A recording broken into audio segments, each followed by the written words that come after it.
Les conseillers de l'Élysée l'assurent, la captation d'héritage, les appels du pied à l'électorat de gauche sont hors sujet.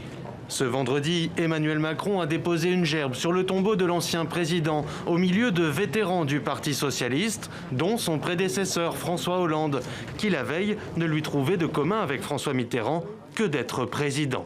Même son de cloche du côté du premier secrétaire du Parti socialiste qui juge normal et bienvenu cet hommage rendu par l'actuel président, mais qui ne voit lui non plus rien de commun avec l'ancien.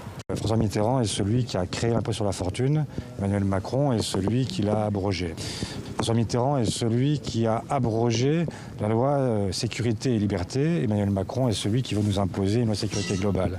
Alors, que reste-t-il de François Mitterrand, qui, pour s'emparer de son héritage, entre un parti socialiste à l'avenir incertain et une gauche sans chef de file, le Sphinx reste une boussole. Les idées dans lesquelles François Mitterrand s'inscrivait dans cette histoire, elles sont plus que jamais d'actualité. Regardez la gestion de la crise sanitaire ou la gestion écologique, c'est l'idée que les investissements de l'État, les investissements des services publics ne doivent en aucun cas reculer. S'il fait rarement référence à l'ancien président, Emmanuel Macron devrait toutefois s'exprimer en cette année anniversaire, le 10 mai pour souffler la 40e bougie de l'élection de François Mitterrand et le 9 octobre pour les 40 ans de l'abolition de la peine de mort.